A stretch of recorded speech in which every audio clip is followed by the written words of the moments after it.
Okay, welcome back to part 7 of our playthrough of Walden. We have now arrived in late winter, the second to last season in the 8-part season structure of the game. So now in late winter we can see that the snow has started to really go away. We've got a bunch of letters to read to kick it off here. Dear Henry, I hear that you have offered your cabin as location for the Concord Female Anti-Slavery Society to hold its anniversary gathering. I commend you for this, and for ringing the bell of freedom from your post in the woods. However, a more desperate friend also needs your help. Look for my instructions here tomorrow morning, and be ready. Okay, so on day 2 of late winter, we're going to have more to deliver. Another letter from Sophia. March 1846. Henry, the ice in the pond is breaking up, and spring is in the air. I know your favorite season in the woods is approaching, but we hope to see you at home soon. Do your work and come home to us strong and healthy. Remember that you are our only brother now, and Mother's only son. Sophia.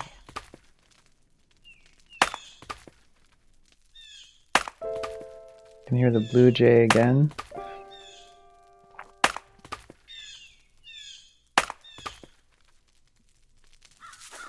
It's our last letter here.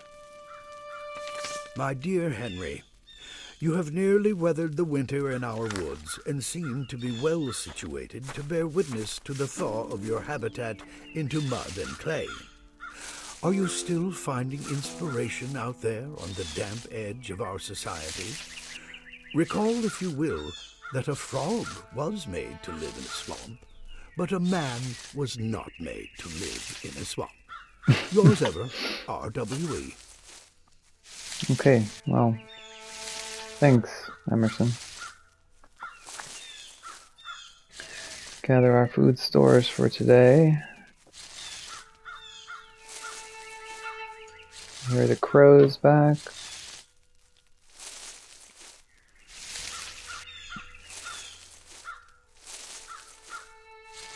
Okay, that's enough food for now. Let's look at the journal and see what tasks we have still. We have more of Sophia's riddles. We want to find... Oh, okay, so we've got the Bhagavad Gita. We've got to return to Emerson. We've got more animals to collect for our biologist friend. I'm a little weary and uninspired as well. Let's make a trip down to Emerson's house to return his book to him.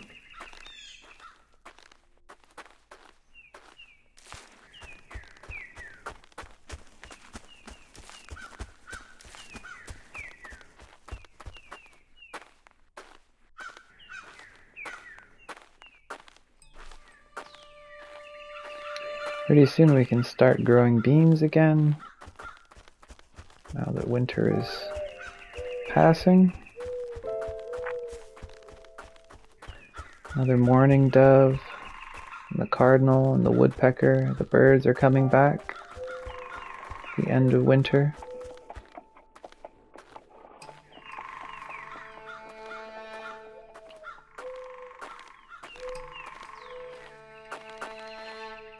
There's some new green growth coming up in the ferns here. The hay-scented fern. I can see the new life growing there amidst the last year's leaves.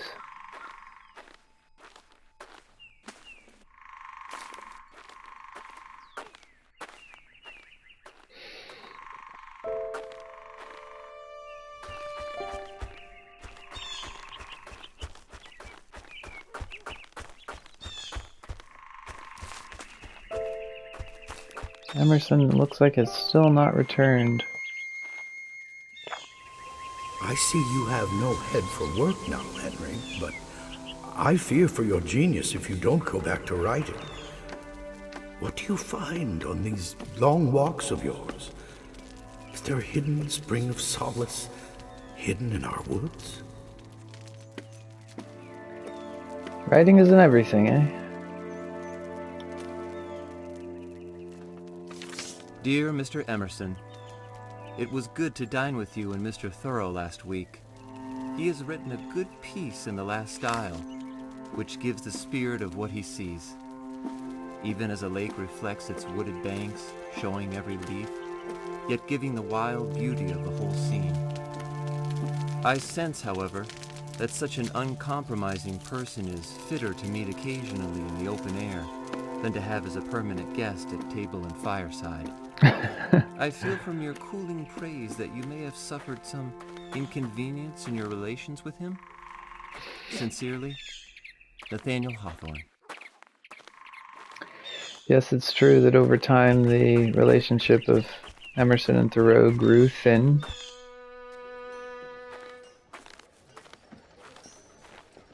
We can only speculate about some of the many reasons that may have been the case. Thank you for coming, Ellen. I'm so worried about our Henry. Without John, he is a shadow without its source. He was so ill at first, and now he roams the woods for hours on end. No one knows where he goes, what he does, but he returns sad and silent. Gone is our merry huckleberry captain. I think he intends to go back to work with Father in the pencil factory, now that the school is closed. But I believe that kind of captivity might kill our wild bird spirit forever.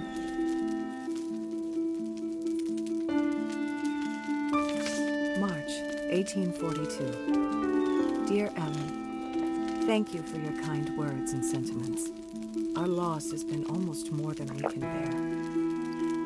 Poor Henry does not speak John's name, and last month was strangely struck with all the same symptoms of lockjaw we saw in John, fever and sweats and cramping of the jaw. We were so afraid that we might lose him as well. Sincerely, Sophia. Again, a memory of, the thing that happened in 1842 when John passed away, a few years before moving to Walden Pond. The newspaper here, Concord Academy notice of closing, spring 1842, when John passed away. Mr. Henry D. Thoreau regretfully announces the closing of the Concord Academy due to the recent passing of the Academy director, Mr. John Thoreau. Regrets are extended to current and prospective pupils and their families.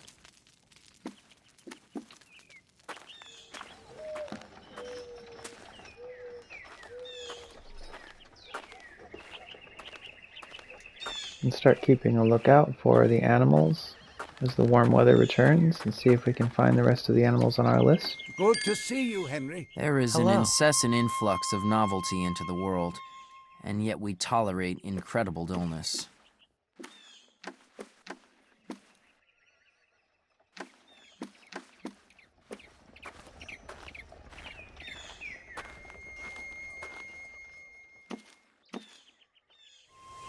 Oh, it's just you, Henry.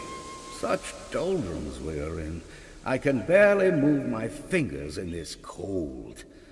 Will we ever see the spring again? Another surveying job, this one for $1.50.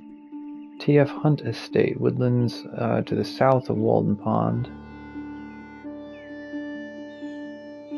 Take that job. Let's see what we've got in our mail here. The grant of patent to Thoreau H.D., whereas Henry David Thoreau, citizen of the United States, has alleged that he has invented a new and useful improvement in the writing pencil. Said design is for a method to grind the finest graphite powder to be mixed with clay and inserted directly into a one-piece wood pencil casing. This improvement is to the traditional method of graphite mixture and two-piece wood casing. U.S. Patent Office.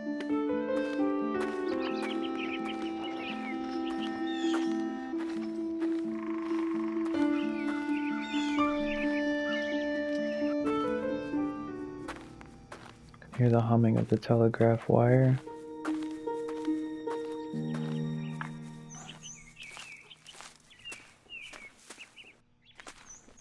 Alright, so let's take a peek where that surveying job is. Way down there at the end of the railroad. Alright. Oh, hey. Huh. A red fox just ran by.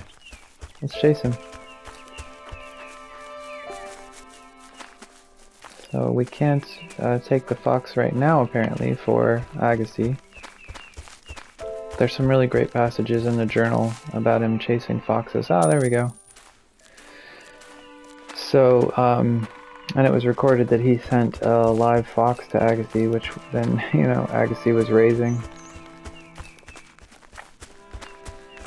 Just unlocked the Saunter achievement by having walked a good amount around the map.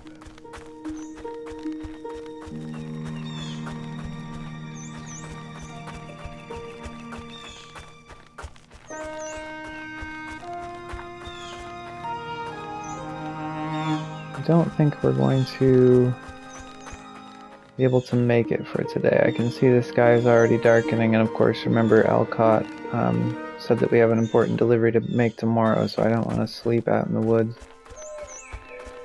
So I'm not going to attempt that surveying job today, just because we have something important to do tomorrow.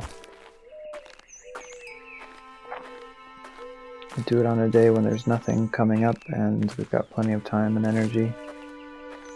But you can see that the ice has started to break up. It looks a little bit glassier and wetter today. But we can still skate on it for now.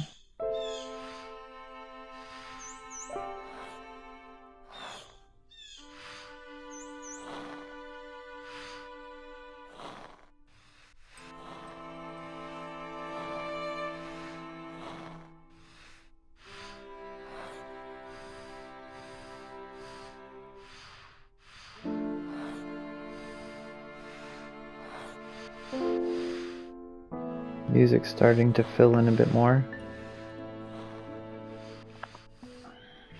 It's like an arrowhead here on the sandbar. This pond never breaks up so soon as the others in this neighborhood, on account both of its greater depth and its having no stream passing through it to melt or wear away the ice. It commonly opens about the 1st of April, a week or 10 days later than Flint's Pond in Fairhaven, beginning to melt on the north side and in the shallower parts where it began to freeze.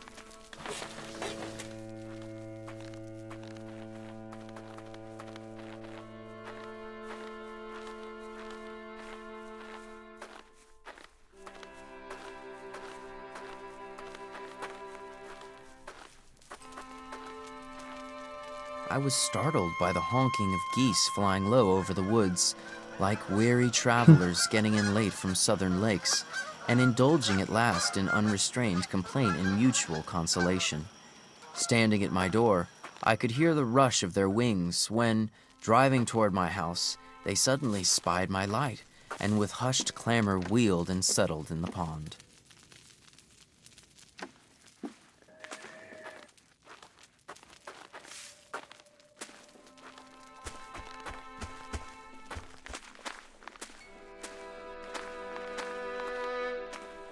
I am convinced that if all men were to live as simply as I then did, thieving and robbery would be unknown.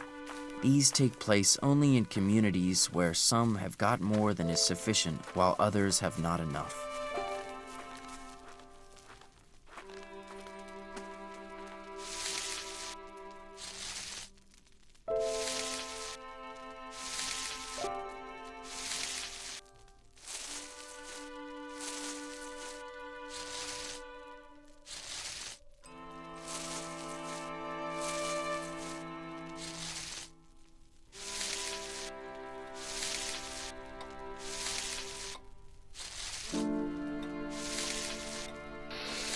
I'm going to store up food so that we are kind of prepared to go in the morning.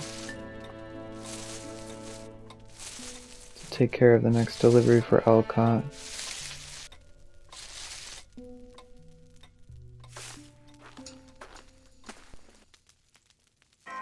Alright, let's review our entries for the day. Again, no new species to add.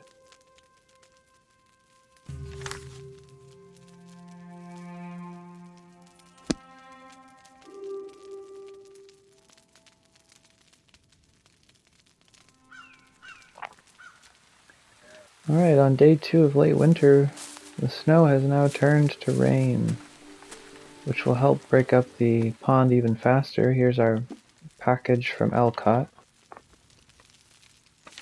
Friend Henry, young Thomas Sims is in grave danger and desperately needs our help. Recently arrived in Boston, concealed aboard a ship from Georgia, he is fleeing north to the border. Sims will go to the ruined shelter in the South Woods under cover of darkness tonight, and God willing, find the aid he requires. He needs these items to continue, so hide them in the place I've marked on your map before the end of night. Most sincerely, A. Bronson Alcott. Alright, so we're gonna try and help Thomas Sims today.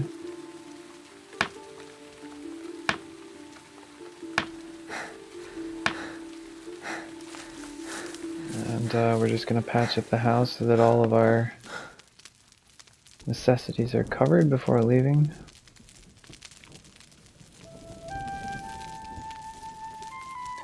Really love the music that plays today on the second day of late winter. And of course, absolutely love the sound of thunder. Alright, let's take a peek at where we're headed. So way out there on the other side near Emerson's Cliff. And while we're out there, there's also the surveying job if we end up having time. But now we're on challenge mode because when we come down we can see that the ice has broken up and we cannot skate across the pond as a shortcut like we did before. So we're going to have to take the long way around in the rain.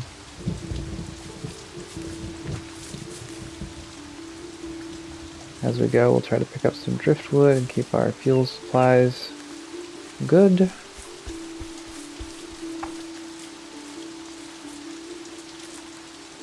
Yeah, that really intriguing music, like, makes me feel even more the urgency of trying to get this done before the end of the day. I'm sure we'll be able to make it out to the hiding spot okay, since we're leaving so early. The question is whether we'll also be able to get some surveying work done. It's a long ways around the other side of the pond.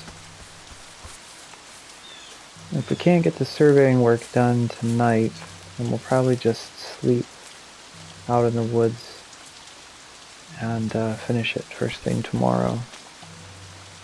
Oh hey, we found a mink.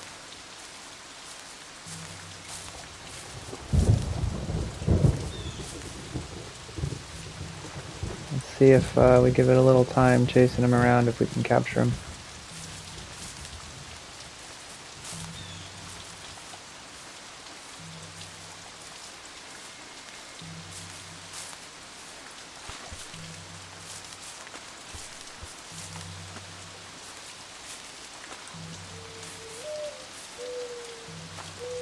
Many little inhabitants of the wood and the water have walked here. Oh, lost him because I was too busy trying to read.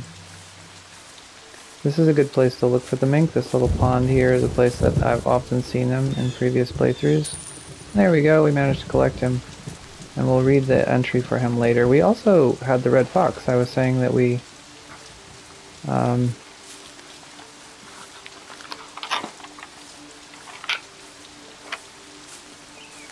we had so few species, and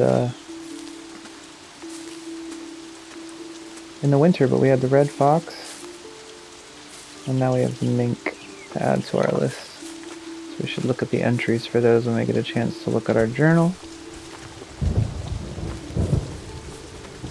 And continue on our way. Just for curiosity's sake, I'm going to see what animals are left. So we need to collect 2 more mice for Agassi before this set of requests is finished. On the 1st of April, it rained and melted the ice. And in the early part of the day, which was very foggy, I heard a stray goose groping about over the pond and cackling as if lost, or like the spirit of the fog. Which book was this? The Republic. Yeah, we came and got that earlier. Patches of snow and ice all over the hillside, but the rain is quickly taking care of it. Grumble of that thunder. So good. We've got all the hairs that we need for the list. There's a bird flying over. Hey, and we've added the black-capped chickadee. Meanwhile, the chickadees came in flocks, picking up the crumbs the squirrels had dropped, flying to the nearest twig and placing them under their claws, hammering away at them with their little bills till they were sufficiently reduced for their slender throats. Let's add the black-capped chickadee. We heard this bird already in the game, but we had not actually seen it flying over. Alright. I'm going to come up to the fire here so that I can get rested. So I can do a little bit more sprinting on the way out to the back side.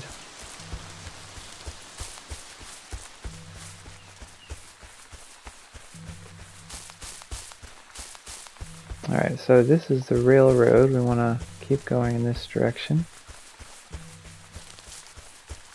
As we come along here, we can see a big block of ice that people have been carving out of the lake to be delivered to people. Yet it is cold January and snow and ice are thick and solid. The prudent landlord comes from the village to get ice to cool his summer drink. He cuts and saws the solid pond, and this heap of ice stands over the summer and the next winter and is not quite melted till September the following year.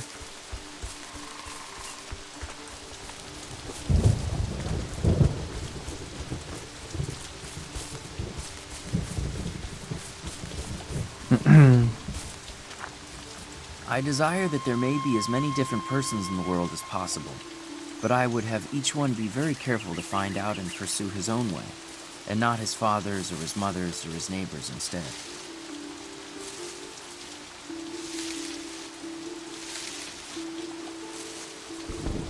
Keep our food stores up as we go.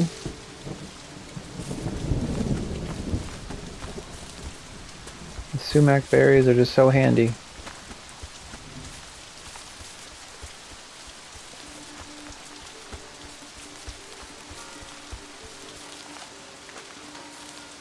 The purslane's still not ripe.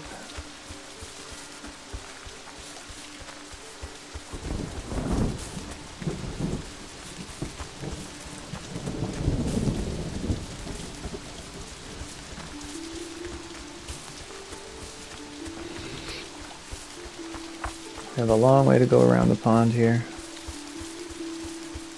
We can stop at each fire as we go around to rest.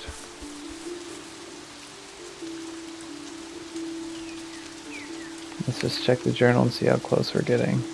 Alright.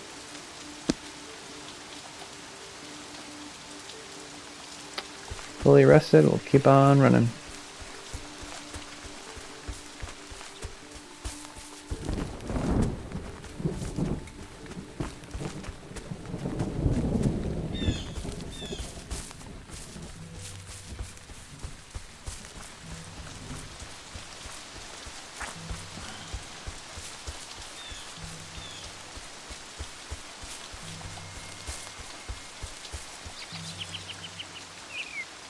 In any weather, at any hour of the day or night, I have been anxious to improve the nick of time, and notch it on my stick too, to stand on the meeting of two eternities, the past and the future, which is precisely the present moment, to toe that line.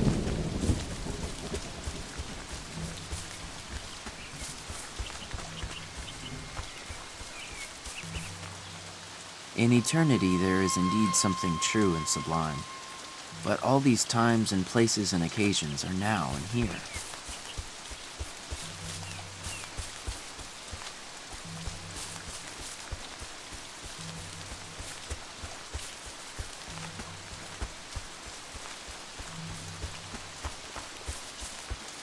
Let's check out where we are. We're getting really close, so we'll head inland.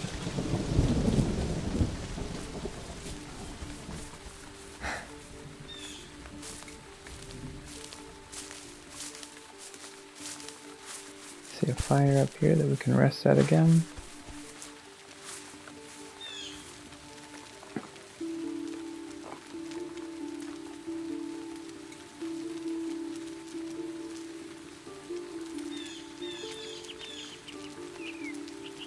Okay, fully rested, and make sure we're going the right direction. We want to aim a little bit to the left.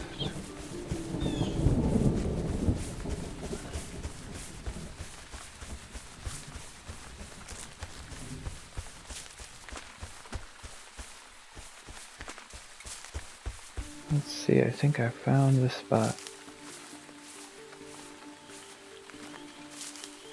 Hey, listen, spring peepers. The first spring peepers of the year. Alright, we have delivered the supplies. Whew. And now that that is done, we can come up to the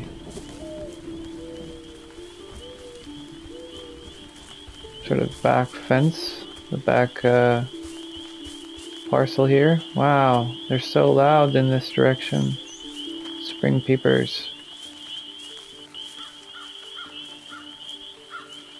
Wonderful sign of spring if you live in a place where you can hear them.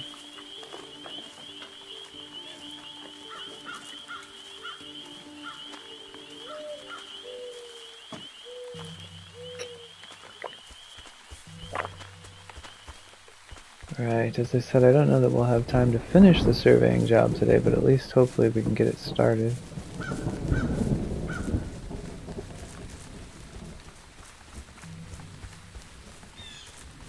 This one was the one that I think pays $1.50. I see the first flag. It's already starting to get kind of dark. Alright, I see the first surveying equipment here. Alright, now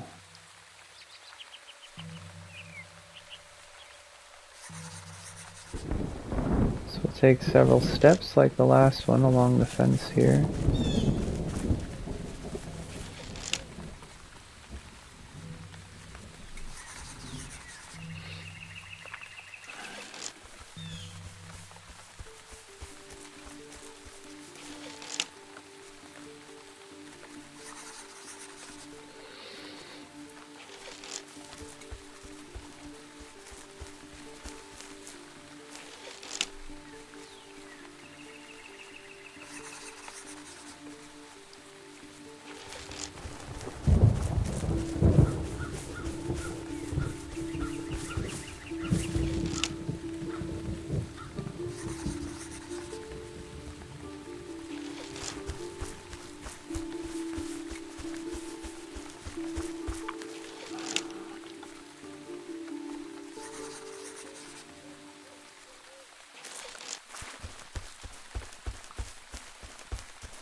Alright, man, we finished that in just the nick of time.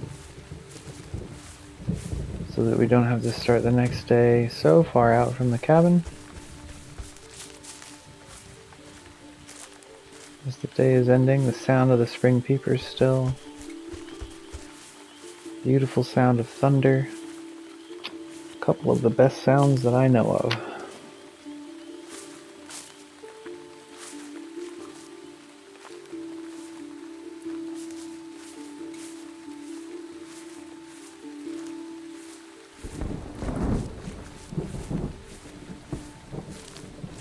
And pretty soon, once the last of the ice breaks up, if we choose to, we can take the boat out across the pond. And all of our supplies are low after that whole sprint. And there's the ticking for the end of day 2.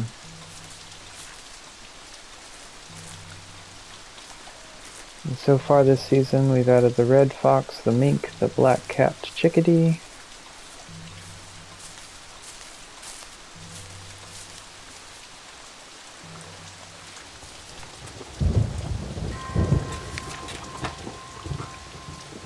okay, we'll review our entries here.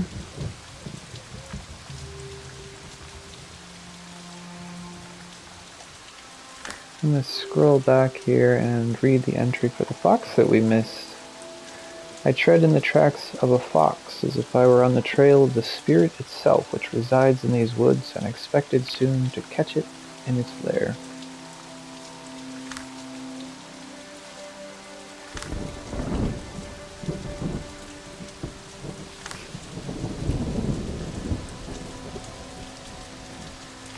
And we saw the mink.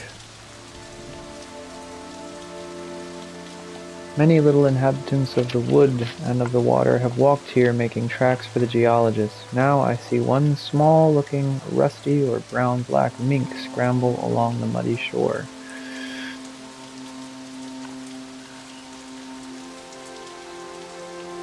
And then we saw the black-capped chickadee.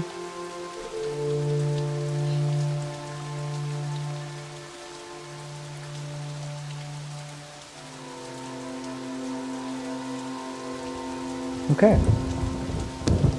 Wake up back at our cabin.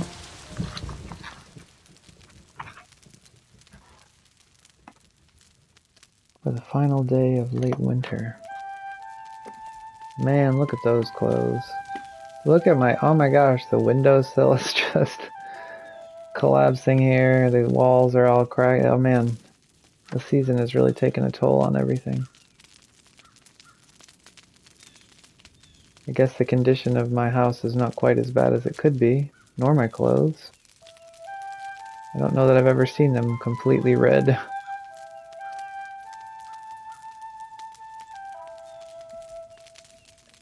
We'll patch those things up a little bit here.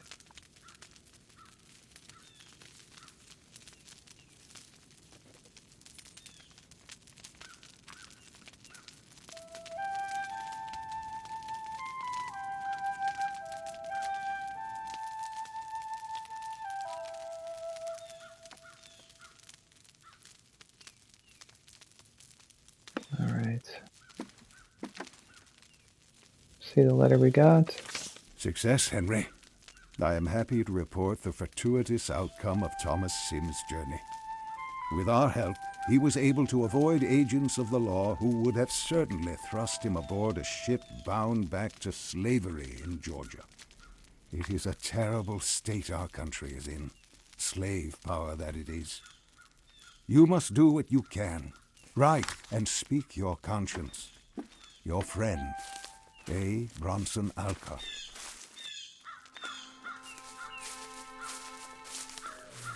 So the first blossom, or the first leaves are budding in a lot of these plants, but still not edible.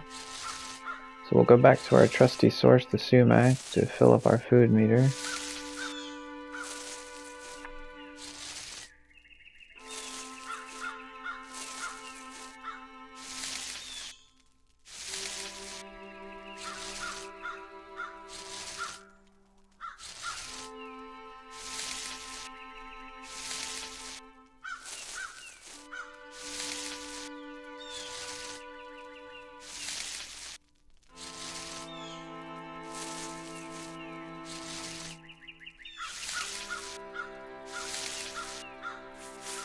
Do some repairs on our house, which is in pretty poor shape right now.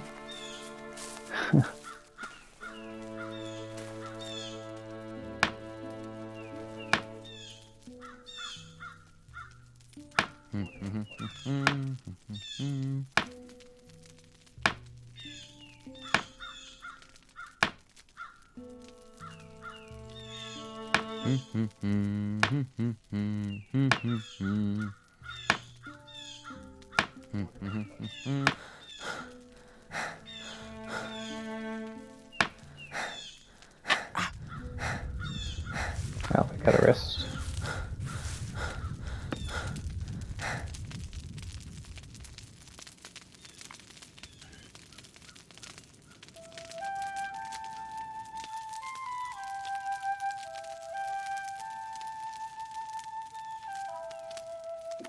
This house is still looking pretty shabby, so we'll keep working on that.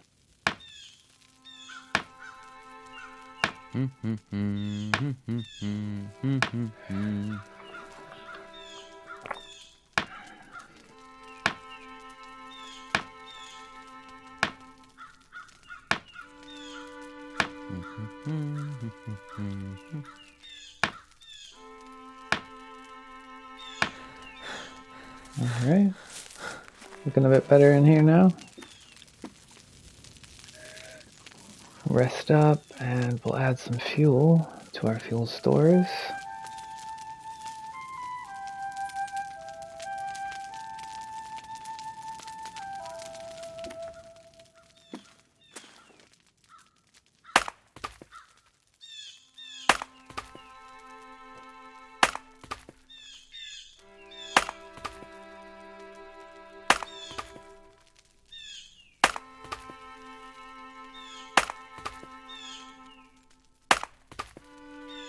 Okay. Rest up one more time.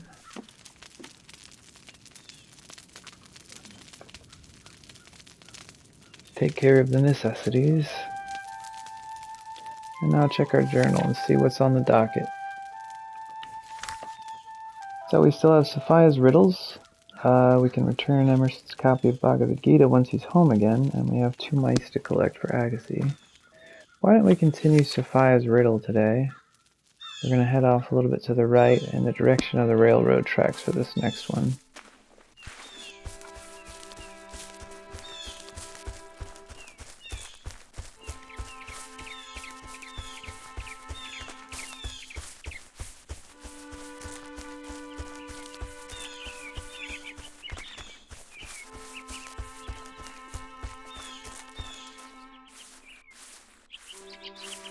Here's some boards we can pick up to help with the state of our house as well.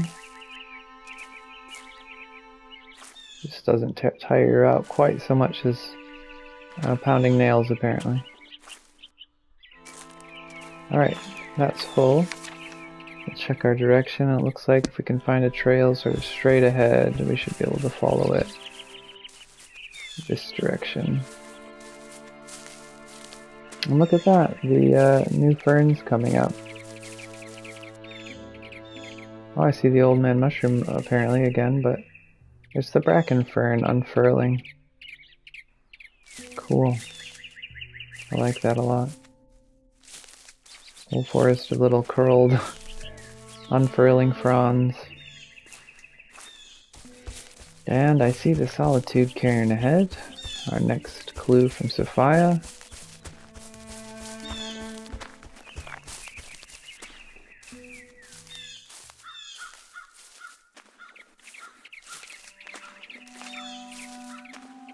With a flute in it. This flute belonged to John, but it should be yours now. Won't you come play for us? On a lonely path past the railroad tracks, beyond sharp sounds of the ice cutter's axe, I wait for thee with care and patience, in loving remembrance of dear acquaintance. Well, Sophia. we were just over there, weren't we? Oh, actually, it's a bit farther on than the actual ice block that we saw. It's way back in the back, on the very south edge of the map there.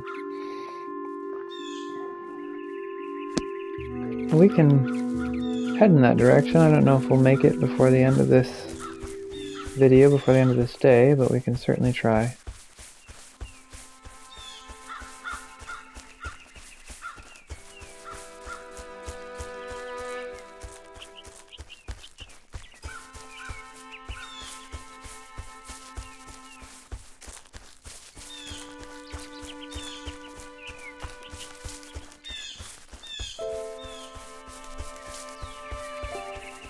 A fire where we can do a little resting.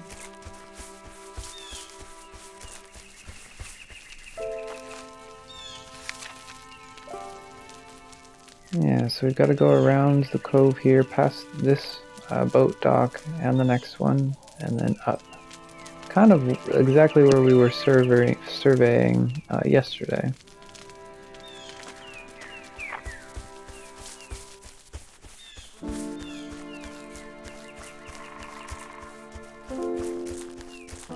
And so there's the ice block we saw the other day. Stop just a moment here at the cairn to rest and be inspired.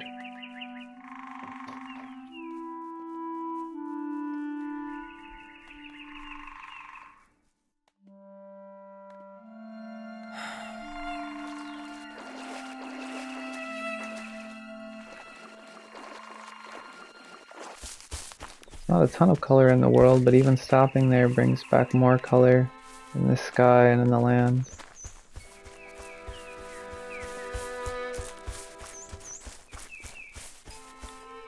Our food stores will run out a little bit faster when we're running around, so we could pick some more sumac here.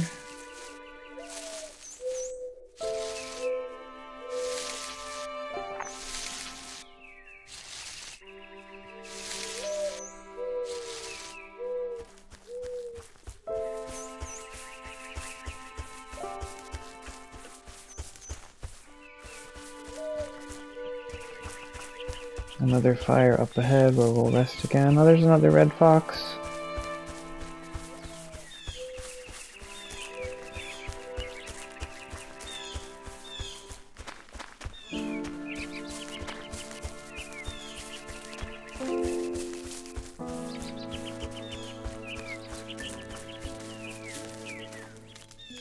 Okay.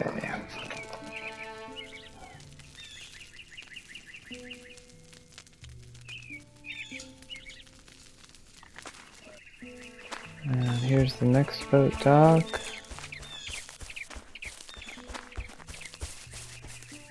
Let's check our map. Okay, yeah, we can follow the trail sort of up in this direction.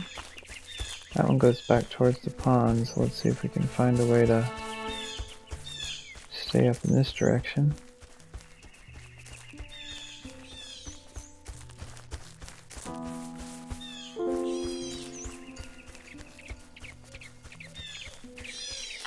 How we doing? Not bad, we're almost there. Okay, so here's the trail. And there it is. Looks like a bird rested on it, another chickadee.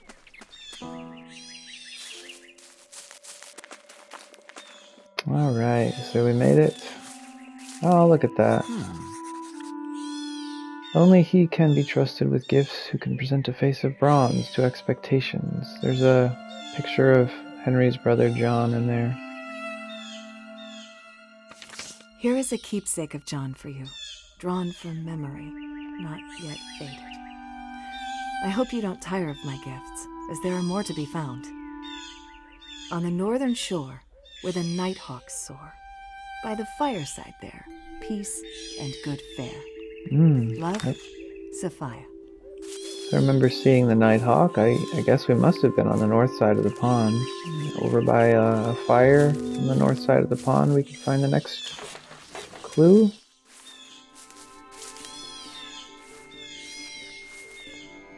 In one heavy thunder shower, the lightning struck a large pitch pine across the pond, making a very conspicuous and perfectly regular spiral groove from top to bottom, an inch or more deep, and 4 or 5 inches wide, as you would groove a walking stick. Wow, that's cool. You can also hear the catbirds are back. Yeah, very vocal.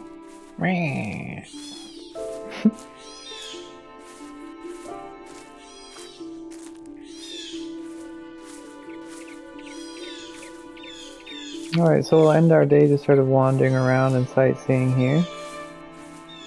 When we pick up, we'll be in part 8, the final part of the year, as it's divided up in this game. The spring.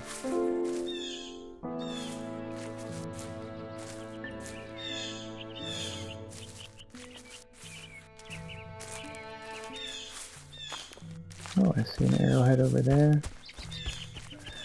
They're a lot easier to spot at night when you can see them shining from a distance like that.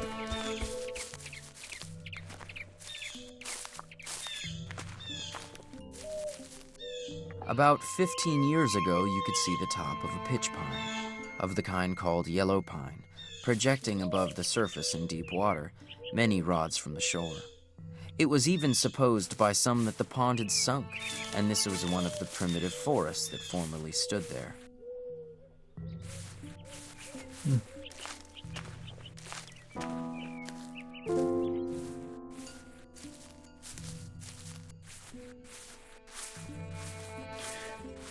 This game can be very therapeutic if it's the middle of winter or the weather is terrible and you don't, have a good opportunity to go outside without torturing yourself, and you can still kind of hear the sounds of the woods and take a walk.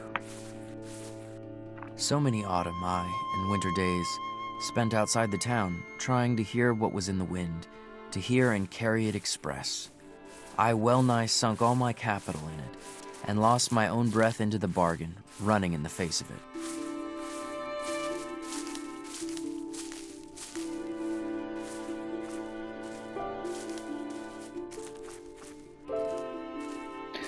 What's so neat about this game too is that each playthrough will be unique depending on what you discover and how far you venture away from the cabin out into these we've seen such a small portion of things so far, so I'm so interested in your own playthrough, what you've discovered that I haven't.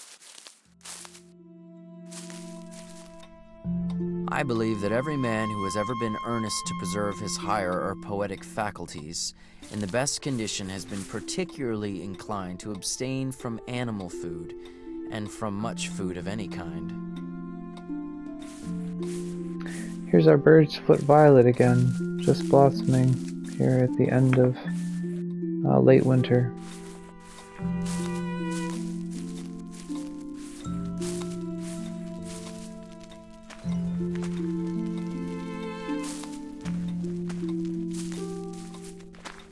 Alright, so that ends the last day of late winter. We'll review our journal entries here.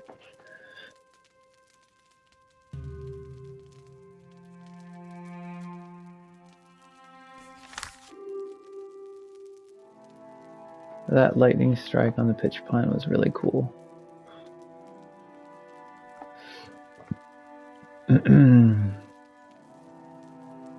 Okay, so that ends the last day of winter. At long last. We're going to wake up at our cabin, start spring, and we'll finish that in video 8. So here's the opening of spring.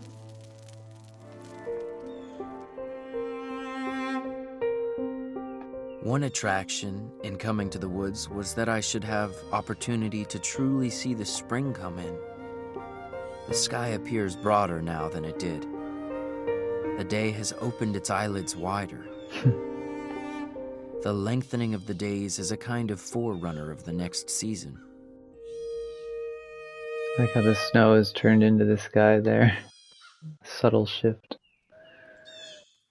Alright, so in our final video, in video number 8, for the first year at Walden, we'll be exploring the spring. Thanks again for joining.